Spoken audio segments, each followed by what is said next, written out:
Okay, good afternoon, everybody. Welcome to the Department of Psychiatry and Behavioral Sciences Grand Rounds series. My name is Jed Thompson. I'm your host of the series. And if you didn't hear the announcement already, just wanted to let you know that this is being recorded. So we will record this and put it on our website, available on YouTube shortly after the presentation. Before we begin, a few logistics, some nuts and bolts to go through here. We're going to try to leave some time at the end for a Q&A session, usually around 10 minutes. So if you have any questions that come up throughout the talk, go ahead, put them in the Q&A right away. We'll keep those queued up, and I will go through those after the presentation wraps up. If you want to use the chat feature instead of the Q&A, that works too. I'll see both of them, so either way is fine. Also wanted to let you know that after the presentation is over, when the webinar closes, you'll see a link to a survey. So if you can let us know, just give us an evaluation of what you thought of today's presentation, that will be helpful to us. And also wanted to let you know that our next one is coming up on January 3rd. As you can see there, it'll be about alcohol use disorder and neural circuitry. So please join us on January 3rd. And today's presentation is a special one. It's our Bruce Gage annual lecture. This one's sponsored by the Center for Mental Health Policy and the Law. So with that in mind, I'm very happy to introduce Dr. Jennifer Peel, who will be introducing today's speaker. So Jennifer, I will now toss it over to you. Terrific. Thank you so much. As mentioned, I am Jennifer Peel, and I'm the director of the UW Center for Mental Health Policy and the Law in the Department of Psychiatry. And today's Grand Rounds is sponsored by the Center for Mental Health Policy and the Law. And it is the annual Bruce Gage Lecture in Forensic Mental Health. Dr. Gage was instrumental in advancing forensic mental health in our state. And this annual lecture recognizes his dedication to patient care, his teaching, and his excellence in forensic psychiatry. Today's speaker, Dr. Phil Candilis, represents the values of Dr. Gage and also the mission of the UW Center for Mental Health Policy and the Law. He has too many accomplishments for me to list, but briefly, he trained at Massachusetts General and also the Harvard Ethics Program, and completed a forensic fellowship at UMass Medical School. He has conducted federal research on a number of topics, including informed consent. He has staffed inpatient state hospital units. Dr. Candilis has authored countless academic papers, organizational statements, and reports, and he's held important positions in organized medicine, including being the president-elect of the American Academy of Psychiatry and the Law. On a personal note, I have known Dr. Candilis to be an advocate for training and high-quality services in forensic mental health, and he has been tremendously generous with his time and his knowledge. Dr. Candilis' talk today is part of a series on civil commitment that's sponsored by the Center for Mental Health Policy and the Law, and I'll put details in the chat about the series and CE units. As with all talks in the series, his views are his own, but we are delighted to hear his views today and learn more about civil commitment ethics. Today's talk is called Civil Commitment Through the Ethics Lens, How We Got Here. And I'll turn it over to Dr. Candilis. Thank you so much, Dr. Peel. A real privilege to be with you today, and in particular to do the Bruce Gage lecture. Deeply meaningful, absolutely honored to be asked to do that. Bruce was a good friend and colleague at the Academy, the American Academy of Psychiatry and the Law. We were on the research committee together for years, and commiserated on the state of the public sector over the years. So thank you for that. A real privilege to be with you. I should say that I've had a good deal of kind of UW envy over the years, not just because you have luminaries here like Bruce and Dr. Peel, but also because you were the center for the bioethics universe for a long time. Albert Johnson was here. I was a medical student when his famous groundbreaking book, The Abuse of Casuistry, came out. And that resonates for us in forensics and the law because we do case-based analyses, and you'll see that today. Dr. Peel asked me to prepare you for the talk by telling you a bit about my perspective, both in terms of technique and in terms of ethics frameworks. So I can tell you that the approach is that of narrative ethics today. So we'll talk about cases, we'll talk about how people got to where they were, how we got to our landmark cases, about the people who are famous in our field for advancing civil commitment. And I'll be heading from the parentalistic view of civil commitment and taking care of patients to what I think is the standard for forensic ethics now, which is human rights theory. So narrative you may recognize as the classic response to principalism and the attempt to use rules in a kind of antiseptic manner. But that, of course, denigrates the perspective of patients and forensic evaluees and their trajectory towards the interaction with us as forensic experts. And human rights theory takes the place of that classic principalism as well. And I'll be ending there, so you have a sense of where we're going.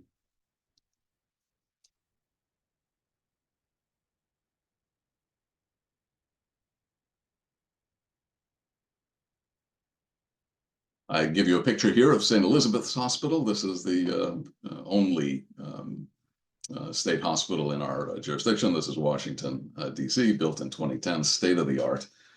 We still work with the architect, actually, in terms of describing how to develop humanistic and holistic spaces for our patients. That'll be a theme that you'll recognize today. My disclosures are of individual stocks at some big companies. I do want to pause here because I talk about ethics. This kind of disclosure has nothing to do with my talks, and because I'm not a fan of the pharmaceutical industry. I do like to say that when my parents came over in the 50s from Greece, they bought blue chips with whatever they had. And that's why I still own these. A very fine investment by immigrants with very little. So nothing relevant to us, but just so you're aware of the narrative behind the disclosure. Some of the resources that I like that are on my bookshelf and should be on yours. Is SAMHSA's 2019 guide to how the regulations in civil commitment developed over the decades. Paul Applebaum's book from 1988, I want to say. Almost a Revolution, talking about how civil commitment law changed almost to the degree that he wanted. I read that in fellowship. It's still an excellent review of our history and the context, the socio-political context of civil commitment law. Ron Schouten, who's now at St. E's with me, has this handbook, which is much more recent, 2017, 2018. And our fellows and I have some chapters in this mental health practice and the law handbook on civil commitment and on ethics. And of course, your recorded series on mental health policy and law. So these are just tremendous things to have on this topic. SAMHSA is a national resource. So anything that they write is just terrific, and they have a particularly good book, a monograph on civil commitment. So starting from the beginning, everything must begin in ancient Greece because, well, that's just the way it is. And in fact, the Hippocratics thought about persons with mental disability, as did Aristotle for that matter, because he was looking at competence and criminal responsibility and who could be held responsible. So forensics goes back, well, before the Greeks, as you can imagine. But I like starting there. And they thought that in a very kind of modern way that people should, who have problems, should be held in a comfortable, safe, light-filled place. And that's exactly what Dorothea Dix was talking about when she established places like St. Elizabeth's in the 1850s. So it's interesting to see that this kind of ethic, this kind of sensibility goes back centuries. And in Rome, there are apparently a number of documents about guardians and when guardians should have power over people who are incapable, incapacitated. So the ancient world obviously was concerned with this stuff. And again, being a Western Civ kind of guy, I'm starting you off with Greece and Rome. England is, again, you may know that this is where we get most of our law.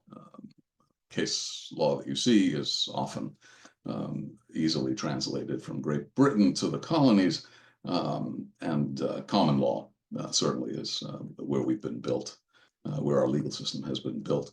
And you can imagine that the crown, the king, the queen, were interested in keeping the countryside calm, so they were responsible for idiots and lunatics. These were terms of art at the time, as you may know. Idiot, moron, all these kinds of things were medical terms, and define, as I say here. So idiots were those who had no understanding since their birth, since their nativity, and lunatics, those who have lost their reason. And the crown would take over the resources, the lands, the whatever the family had, if the king, queen were responsible for their care. And ideally, the families, the patients would get that back once they got better. But my sense of it is that that did not happen. I show you a picture of a painting of Bethlehem Hospital, the famous insane asylum outside London, called Bethlehem. If you elide that, it becomes Bedlam, Bedlam, and that's why we have that term. The place was Bedlam, and indeed it was there since the 1200s. It became particularly focused on the care of the mentally ill in around the 1400s, and they did have a holistic view of things. They did not practice restraint. They did have a humanistic view, what they called moral management, which again you'll hear in Dorothea Dix hundreds of years later. So there were attempts to treat people as people, again invoking human rights, seeing the person as someone with dignity. So there are connections going back hundreds of years.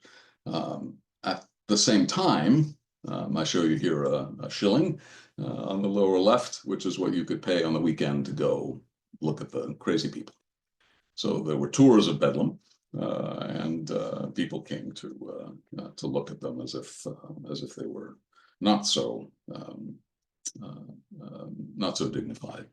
And this obviously represents the idea of parentalism or paternalism, as we've called it in the past, but parentalism over individual rights and the dignity of person. Now, in the US, it didn't translate all that well. We just didn't have the resources. So it was dealt with, the people who had mental health problems were dealt with in the jails as if it were a criminal problem, or in the poorhouses or alms houses. And indeed, it was the families and the physicians who decided what would happen to someone if they lost their wits, if they were alienated from their wits.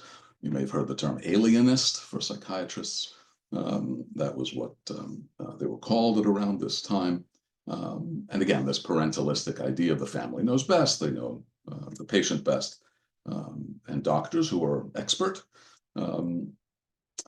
will help make the decision about the incapacitated individual. one of our great highlights in the Revolutionary War era was the Pennsylvania Hospital, which was built out of a Quaker ethic. Benjamin Franklin was involved in raising money for the Pennsylvania Hospital. And again, the idea was that it should be easy for someone to be taken care of by the state. So the threshold would be low. And they had all the usual treatments of the time, like bleeding and purging. A good part of it was occupational therapy. Again, something that Dorothea Dix and the sanatorium movement would pick up a century later. So some kind of work would contribute to a meaningful existence. And that's obviously an ethic that continues to this day. But they also had tours, I'm sorry to say, and allowed the public to come in and look at the crazy folks. I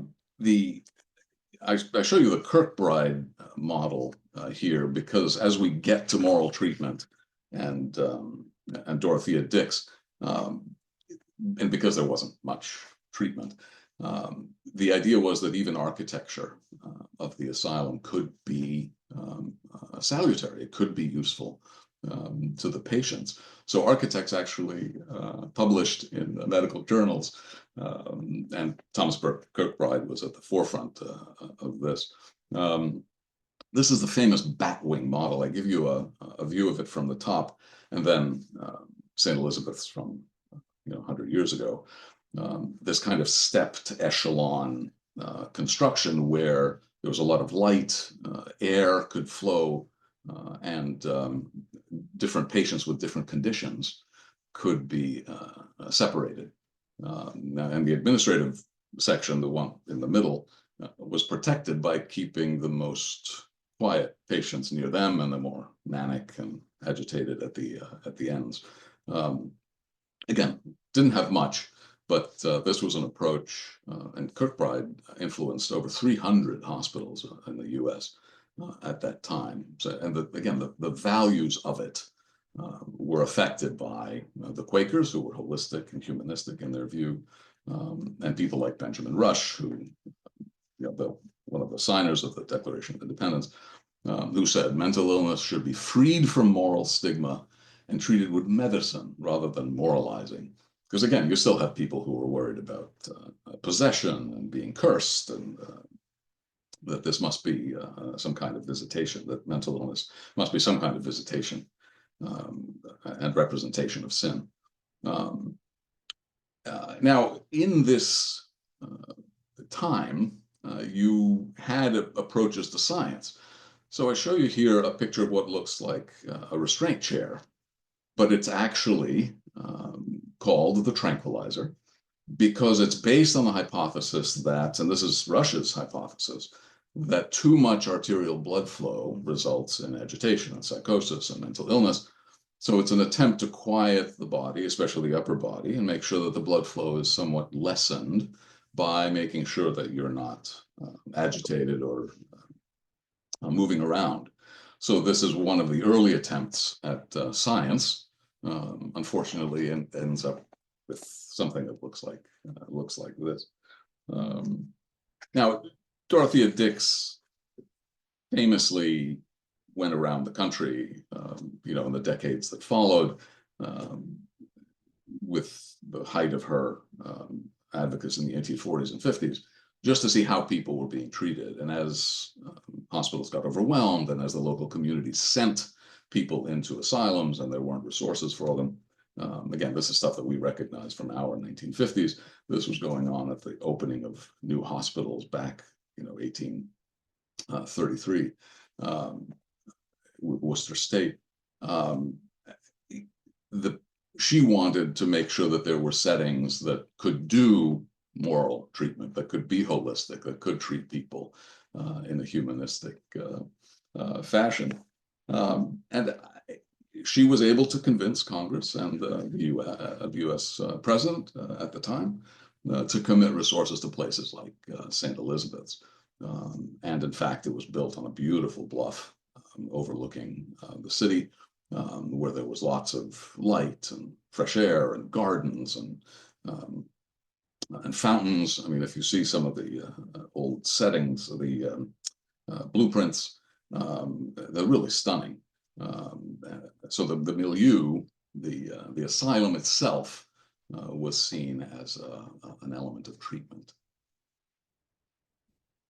Now, if we continue in the U.S., there are some famous cases that we teach in our fellowships, and you should recognize that this is part of a general movement towards more care for the rights of individuals, because again, the king could just take people and put them away or take care of them and assume their resources. Josiah Oakes was a famous case in 1845, and this is the pamphlet of protest about the Oakes case that showed up at the time. Things were done. There was no internet. It was done by pamphlets and small newspapers.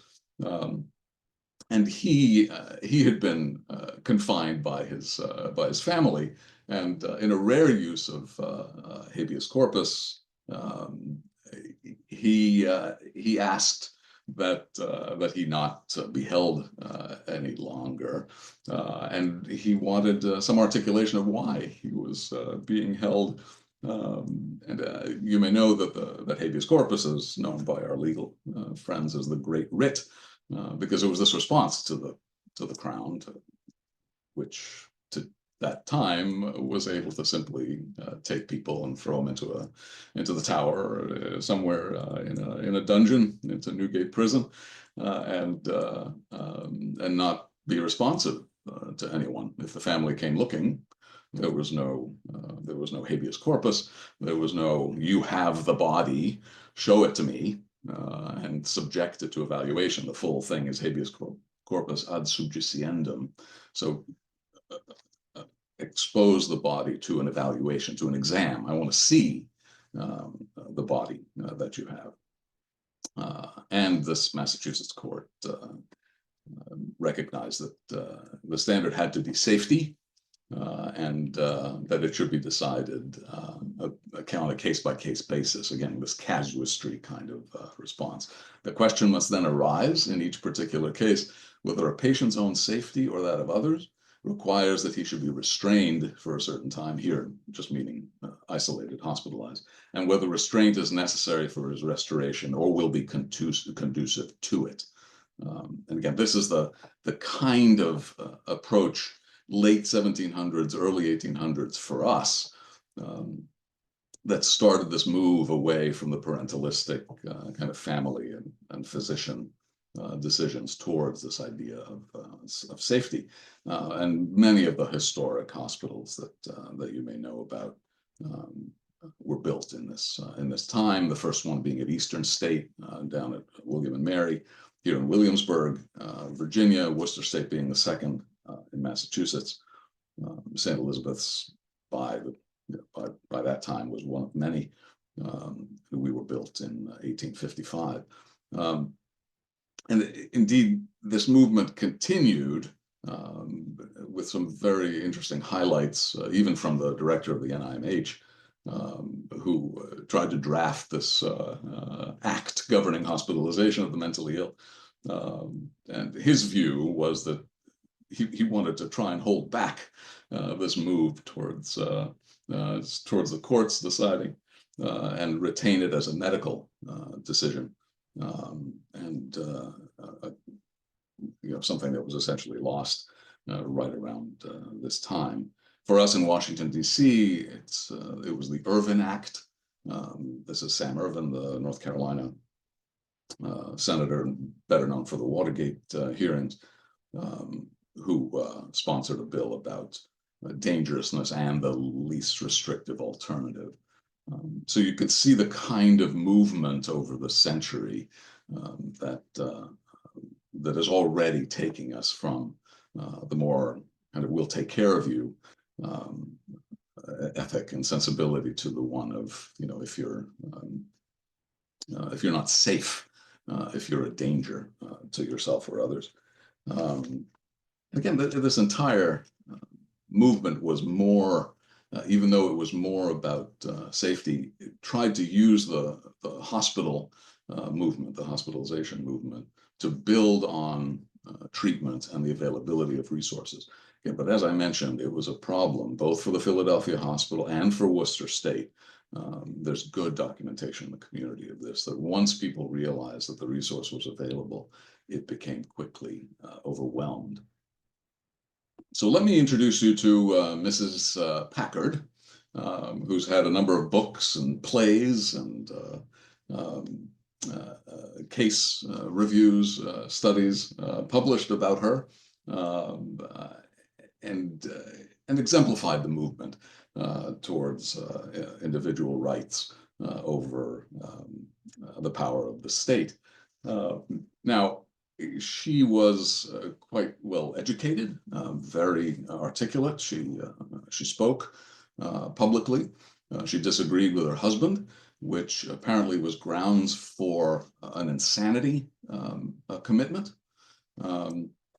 And if you look at the laws in her state, we're in Illinois, there had been jury trial for married women for a while, but that was rescinded in 1823. So it was no longer available.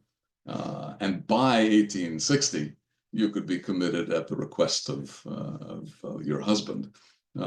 But again, she was a writer, she was an advocate, she traveled with her woman friends, I'm sure scandalously, and her husband said, look, this is, I'm a Calvinist minister, he was, and you can't disagree with me in public and private and expect not to face some consequences.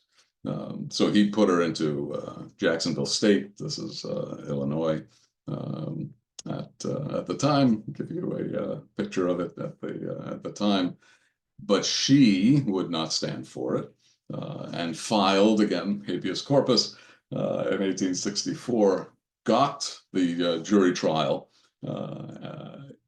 and was able to read her some of her writings to the jury, which apparently erupted in applause after she finished. And after a very brief deliberation, set her free.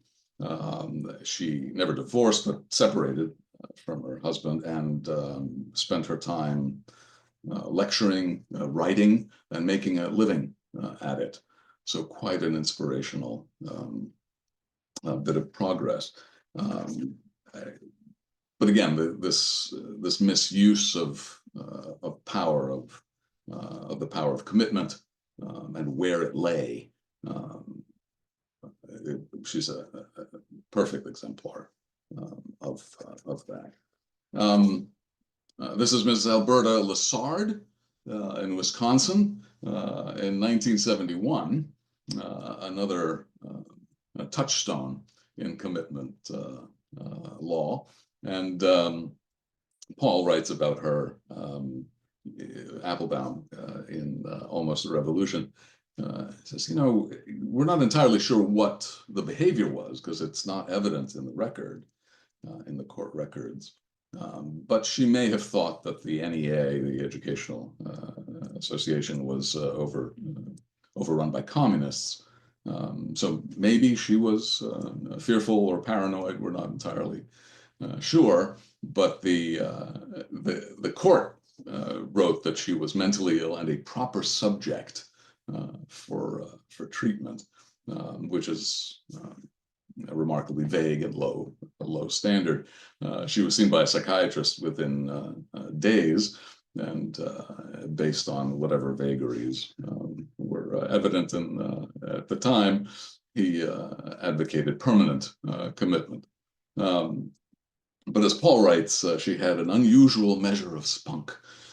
So she hired her own attorney from Legal Services, and they filed a federal class action for anyone who had been treated in the same way. And she was released on probation almost immediately, thankfully. And the decision was that the degree of dangerousness necessary for commitment must be great enough to justify a massive curtailment of liberty. And for those of us who do the reading, this is Mill. So classic libertarian kind of, you leave me alone unless I'm a danger to you. Mill is a consequentialist, a utilitarian, but again, they're drawing on the writings of famous philosophers and ethicists in order to move the discussion from the more parentalistic to the kind of hands-off. You got to be doing something that disturbs other people or puts yourself in at risk. And you see the development of dangerousness having to be immediate. This is imminent. You'll recall this is kind of like the imminent standards that we have in a number of jurisdictions now, and evident by recent overt act, attempt, or threat of substantial harm to oneself or another. And then this lovely spotlight thing that we did yesterday afternoon, this idea of what qualifies as substantial harm is obviously something that'll come up for you whenever you're trying to commit someone, because you have that language in the Washington state statute, in the Act, in the Involuntary Commitment Act. And we'll talk about that shortly.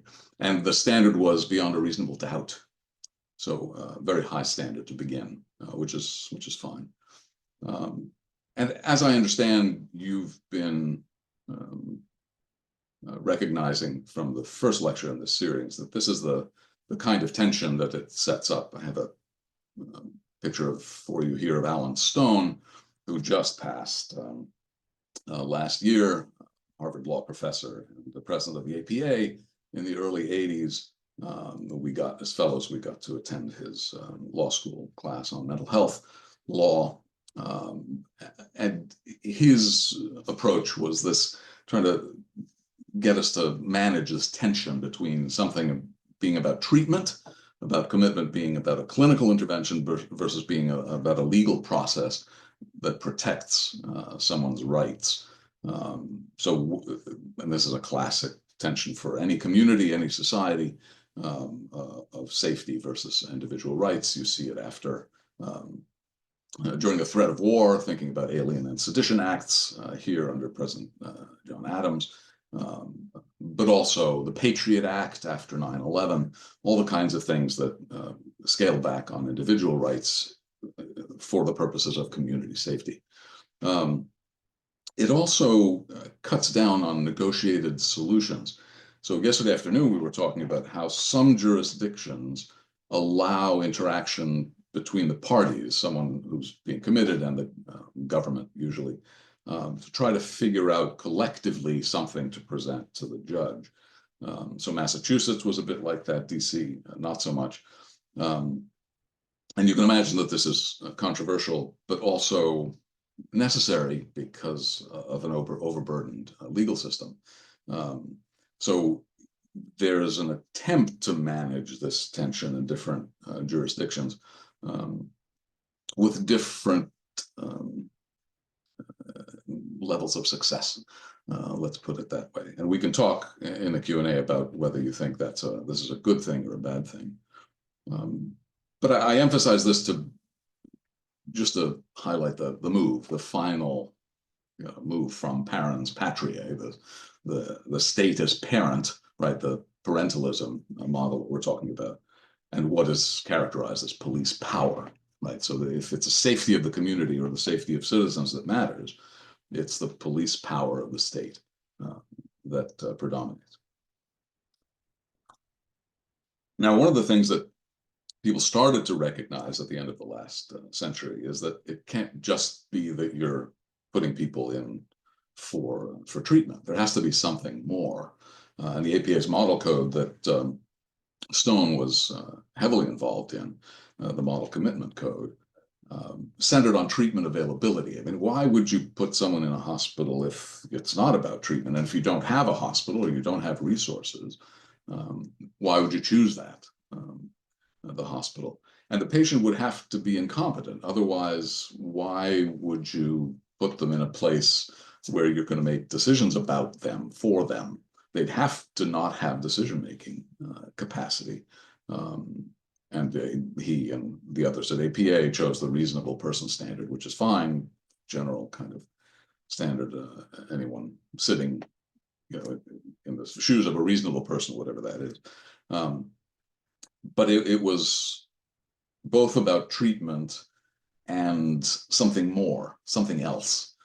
So the APA thought it was about decision-making capacity. Someone should be committed if they couldn't decide for themselves, and that was the trump card that got them involuntarily committed. And you had to provide something. You had to provide treatment. And Michael Perlin at NYU, the luminary lawyer and teacher, worries even about this. So look, I get it that commitment courts are going to try and find something to offer someone in the clinical setting, but it's the mental health courts that offer more protections. There are more criminal protections in mental health courts than there are in the civil courts of commitment. So he prefers the protections of the mental health courts over that of civil commitment. And I can ask you if you think that that's the appropriate trade-off. Letterman Petrus Short in California, or LPS as it's known, offered a model for many of the states over the years. And this was an extraordinary piece of writing by a handful of staffers, young staffers, who in the California legislature had been researching commitment hearings. And they wanted to see how long they were, who was there, what kind of protections were available. And they provided a scathing 200-page report on how brief the hearings were.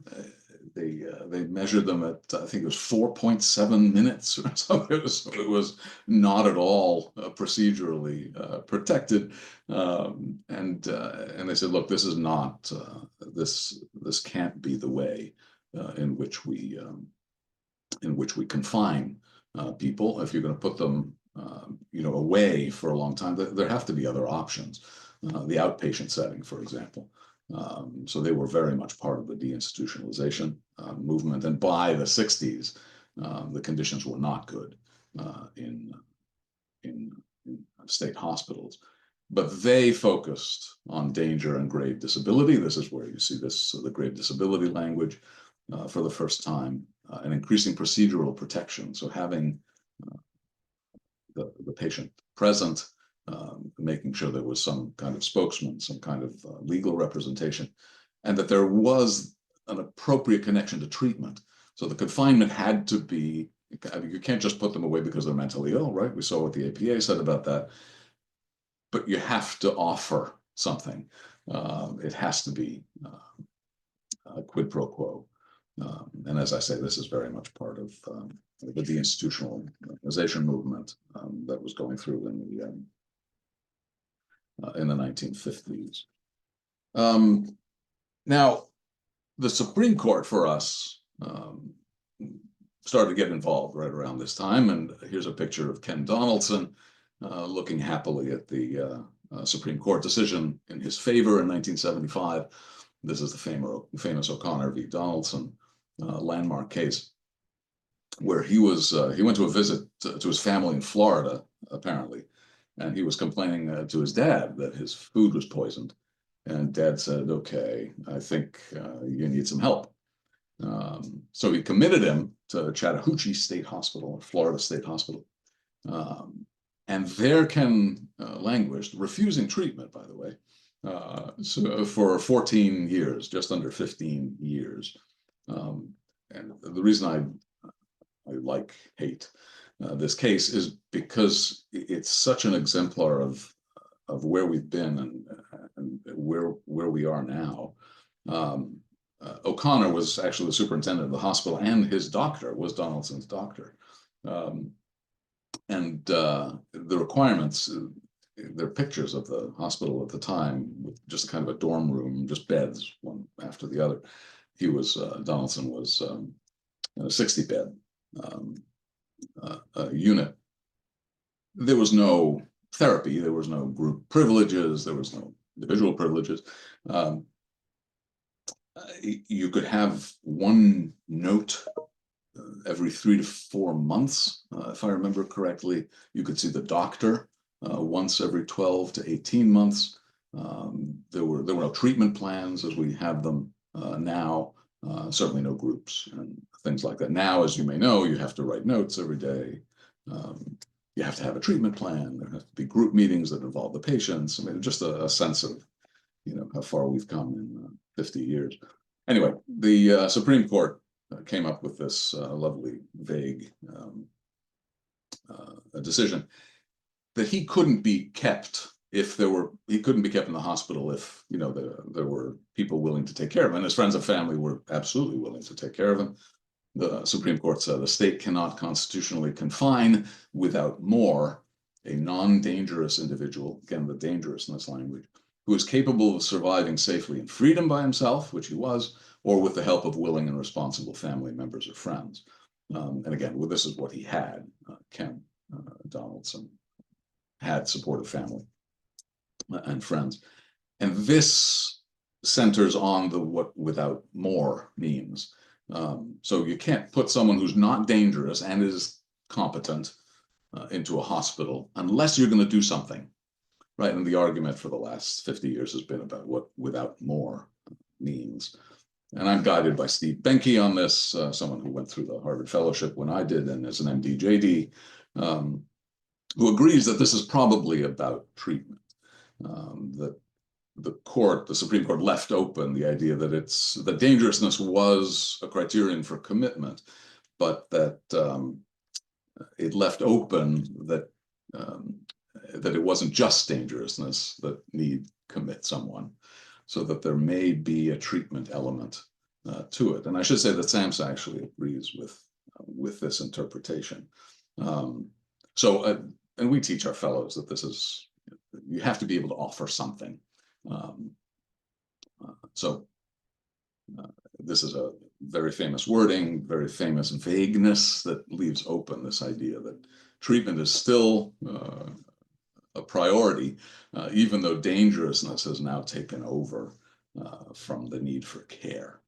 And I give you here Addington versus Texas also. This is the APA brief, American Psychiatric, APA psychiatry brief, that agreed that the standard for commitment should not be anything lower than clear and convincing.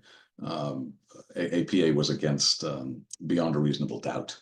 So it was a very high standard, a criminal standard. And the Supreme Court said clear and convincing strikes the fair balance between the rights of the individual and the concerns of the state. Because this is what happens in courts, right? They balance the community's interests. Let me review quickly some of the criteria across the different jurisdictions. Dr. Peel was good enough to send me the Involuntary Commitment Act, which I gave a cursory reading of. I was invited to interpret the act yesterday afternoon. I will leave you to your attorneys on that. But it does seem to have the same kinds of themes that our other jurisdictions have for civil commitment. It's mental illness, usually not substance abuse, intellectual disability, or dementia. But if it is, it has to have some kind of dangerousness attached to it, even if it is substance abuse or dementia. But the definition in your revised code, 7105, chapter 7105, any organic, mental, or emotional impairment which has substantial adverse effects on cognitive and volitional functions. There seems to be an element of property danger in Washington's act also. So if you're a risk to property, which I found interesting, that's a minority view, I should say. Only a couple states I know have that. And the risk is substantial risk that physical harm will be inflicted, and reasonable fear, again, which requires interpretation by a court and one's attorneys. The criteria for danger is obviously self and others, and you, like us, have the same likelihood of harm language. Although, and this was pointed out to me yesterday afternoon, likelihood of harm is then defined as a substantial risk of. So that's what you have to struggle with as clinicians, family members, attorneys, because you are going to bring the clinical expertise to a legal question, and you're going to interpret likelihood and substantial risk of harm, probably in a different way than the legal decision maker will. And we can talk more about that too. The gravely disabled standard, a need for or benefit from treatment. This is found in a number of different jurisdictions. Where I was for a while in Massachusetts, it's a deterioration of function. And for Washington State, it's providing or an inability to provide for one's essential needs or severe deterioration.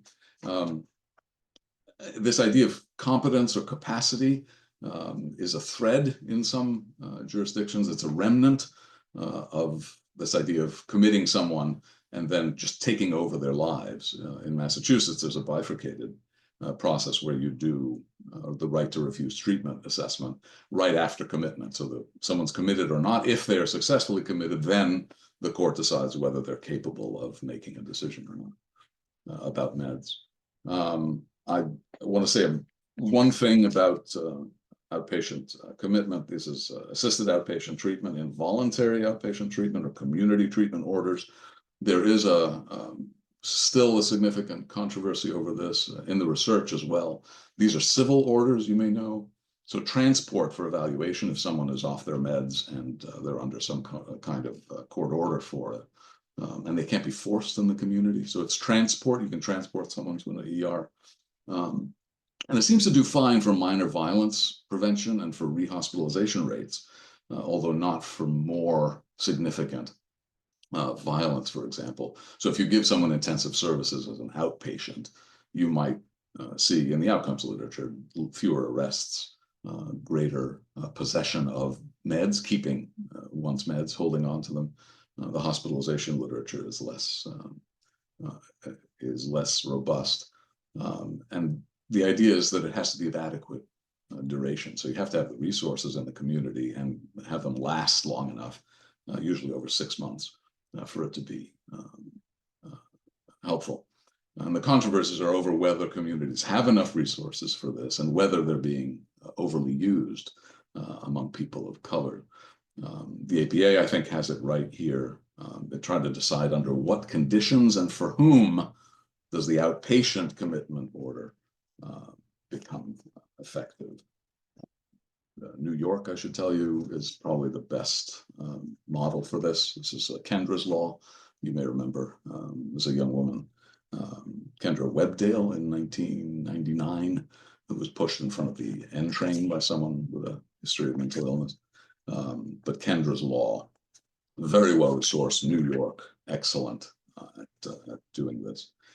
Let me end with a couple of ethics slides and have you think about what it means for something to be involuntary or voluntary. And I'll give you a couple examples to pique your interest. The problem with trying to convince someone of something and not being successful is that it makes you think of what it means to exercise a threat or to use force, and when just persuasion becomes unduly forceful. This is just a picture of Hansel and Gretel and a lovely old lady who lets them eat her house. But is this inducement? Is this some kind of unduly forceful persuasion? What if it supports your authentic, stable choice that you want treatment when you're ill? And you sign a psychiatric advance directive. When I'm like this, you need to take me to the doctor and take me to the ER, and I'll go in. And I'll give you the most famous, let's just do the Newgate Prison example, because this is the classic one from Beecham and Childers. Principles of biomedical ethics, all of us who studied know this one. These are pictures of Newgate Prison, god-awful place in city of London, the center of London, gibbets hanging people from the parapets and heads on spikes. I mean, it's just awful place. But in 1722, there were half a dozen inmates who were on death row, and they were offered the smallpox vaccine Smallpox, deadly, disfiguring, horrifying illness. No treatments, nothing at the time. So they were offered smallpox vaccine or death. And again, is this coercive or is this a welcome offer? And if you knew that they all survived and were released, does that change how you view what involuntary means, what coercion is? So just to give you some signposts for this kind of thing, whether someone finds an offer irresistible, so an offer you can't refuse kind of thing, or the best job offer you just can't turn down, is that coercive? So this is Beecham and Faden. This is Paul's definition from talking about Soviet psychiatry. Whether offer is inherently unfair, you go to the gulag, or you recount your you reverse your political views, and the moral baseline is illegitimate. So I've put psychiatry in service to the state. The moral baseline is illegitimate. But here's the mainstream response. Whether there's a threat of severe negative sanction, I'm going to take away your liberty, I'm going to push you into the ambulance, put you in restraint. And if you look at the research on this is the MacArthur Network, Chuck Lidd's paper on the research from that. It seems much more relevant to civilly committed inpatients, sex offenders, even outpatients under forced treatment, that people be treated with dignity. Right? I told you we'd get to human rights at some point. So being included in the decision-making, knowing the nature of others' intentions. Look, we're here, we want you to get treated and get better so you can get out of here. The absence of deceit was much more relevant to any number of populations than threats, physical force, or legal status. And what this raises is whose perspective matters. Is it the person who's being coerced, or those of us from the outside who are saying, you're clearly being coerced, and they're saying, no, this is okay. So who determines this when it's the individual that says, no, my rights aren't being violated, I get it, right? So let me end here with human rights, because it's not about autonomy. You may know that the principle is actually respect for autonomy. So it's not an absolute principle. Everything gets balanced in the classical, in the traditional ethics sense. So it's respect for. Autonomy is not pure. It's not a trump card. As long as you've shown respect for someone's autonomy, that's sufficient for most ethics analyses. Okay, and the balancing is never quite right, because an individual can never win that calculus against the community. I mean, never. So what is it then? It's not principlism. Perhaps it's narrative, as writers like Ezra Griffith out of New Haven and a mentor to many of us have written. It could be about vulnerable people and values, as Rick Martinez and I have advocated over the last 25 years. But we think that it's Alec Buchanan and others who have it right, that it's about the dignity of person that we should be focused on. So that's the cornerstone. That's the foundational principle of human rights theory. All right. So I'll get you there and leave a few minutes for questions.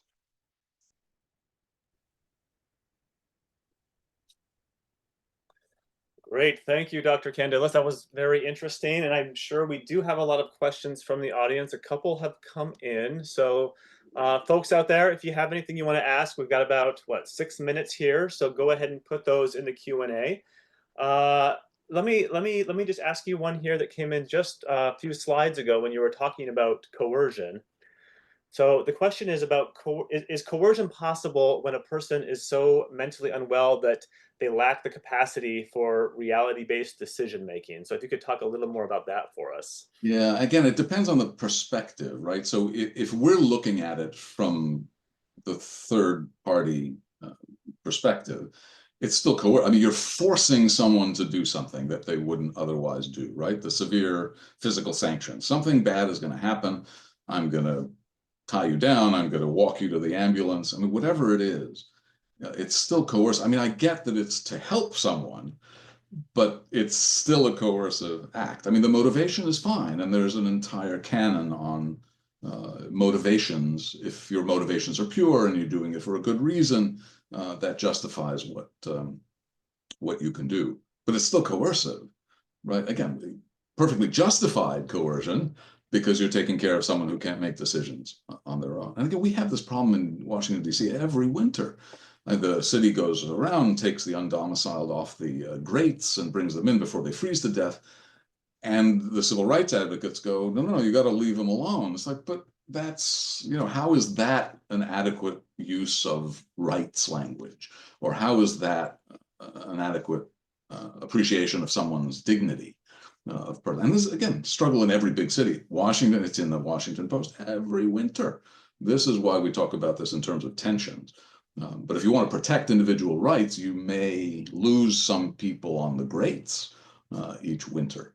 And I should say this is why some people talk about this as rotting with their rights on.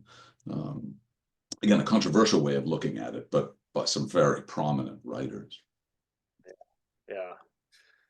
So you mentioned earlier that potentially we could talk a little bit more about the need for, or the benefit for medication. So kind of how that relates to commitment, and what kind of medications were being offered in the 50s.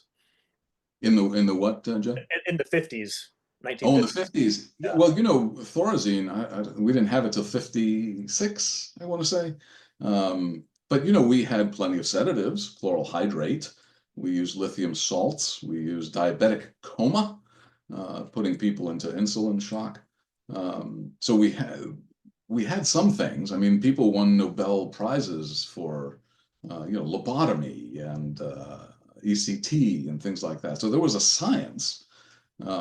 But what was the least harmful, most humanistic thing was this, holistic or moral treatment, which is that the milieu will do its best, that fresh air and sunshine, treating people nicely, right? There's a famous painting of Philippe Pinel at the Salpêtrière outside Paris, casting off the chains of the mentally ill because they were treated poorly. They were treated like animals, like dangerous animals. So yeah, not much in the 1950s, at least in the way we look at it. I mean, they tried to give people malaria to overcome syphilis. So I think they wanted to get them fevered enough to burn off the syphilis. I mean, there was all sorts of science, but not in the way that we might think, not in terms of medicines, but mostly sedatives at the time. All right, we do have questions coming in here, so if I can get to these quickly. So how would you navigate ethics regarding folks who are deemed currently incompetent to stand trial in the context of the need for them to sign releases to discuss care with other providers? So coercion versus choice. But among people who are incompetent to stand trial, because that's special. I mean, that you have special criminal rights under those conditions, and they can be separate from treatment, right? These are the different competencies of our patients and evaluees. So they may be competent to do one thing, but not the other. And they have lawyers to protect them from, divulging things to the treatment team. And I should tell you that we advise our staff in every setting I've been in not to write about the charges. So if they come in for competence to stand trial assessment, or they're incompetent to stand trial, we ask the treaters to stay away from the criminal aspect of it entirely in the record. So there are ways to finesse that. Yeah, great. So I'm going to do one more here. We have a couple of minutes. So one person writes in that he's a parent of a 38-year-old who with a 38-year-old mentally ill daughter who's been involuntary committed 7 to 8 times over the last 12 years for severe psychosis. So, and would not accept voluntary medication treatment. So they're limited today to just accepting her condition and doing the best to provide her with any real hope of ever getting well again. So maybe this is a long answer, but are there any other options available to this person? Yeah, support works very well in thought disorder. I mean, if it's one thing that's even better than medications in terms of being studied. It's family and community supports, resources, day programs, clubhouses, all the things that keep people engaged when they can't be engaged. And again, the people in the state hospitals, I mean, this is what we manage, we support, we educate, counsel the patients who are the most refractory to treatment. So if there's any way to remain engaged, to make sure that the system is offering as much as possible, I can tell you that across the literature, across our patient populations, that's the best that we can do under those circumstances. Well, unfortunately, that brings us to time here today. So for those of you that we didn't get to your questions, I apologize for that. But Dr. Kandilis, I want to thank you again for being here today. Thank you for your knowledge and your time. We really appreciate that. Jennifer, thanks again. And all of you watching online, thanks for being here. And we hope you'll join us again on January 3rd.